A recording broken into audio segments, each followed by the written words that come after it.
सलाम दोस्तों, मैं हूँ सिद्रा सिराज और आप लोग देख रहे हैं चैनल चलो कुछ पकाएं। और इस वीडियो में आप लोग देखेंगे बहुत ही मुनफरिद अंदाज में माश की दाल की रेसिपी। तो इसके लिए सबसे पहले हम मसाला तैयार करेंगे। 2 चम्मच ऑयल में मैंने अंदाजे से ऑयल डाला है, मैं आपको क्वांटिटी बता रही हूँ। 2 से 3 चम्मच यानी टेबल स्पून ऑयल में 2 बड़े टमाटर काट कर डालेंगे। टमाटर नरम होने चाहिए।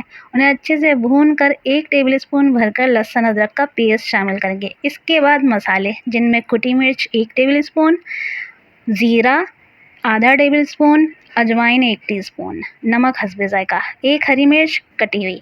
आप लोग सोच रहे होंगे माश दाल में अजवाइन कौन डालता है, लेकिन ट्रस्ट मी बहुत अच्छा और खुशबूदार टेस्ट आता है। ये सब मसाले अच्छे से भून कर 1 प्याली पानी शामिल करेंगे और इस मसाले को पकने रख देंगे।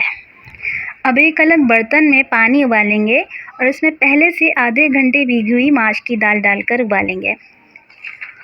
और जब उबलते वक्त इसकी बादी ऊपर आने लगे, इसे छान लेंगे। बाकी दालों के मुकाबले में माश की दाल पर ज़्यादा बादी आती है। बादी हटाने के बाद अब इस दाल को हम मसाले में शामिल कर देंगे। दोस्तों, अगर आप मेरे चैनल पर नए हैं तो प्लीज़ मेरे चैनल को सब्सक्राइब ज़रूर करिएगा और अगर ये वीडियो आपको पसंद आए तो लाइक कमेंट शेयर ज़रूर करिएगा। अच्छा, तो चलते हैं रेसिपी की तरफ। अब इस रेसिपी की अच्छी बात ये है कि अगर आपको भुनी हुई दाल पसंद है तो इसे तेज़ आंच पर रखकर आप इसका सारा पानी खुश्क करके भी खा सकते हैं और इसे ढीला रखकर भी खा सकते हैं।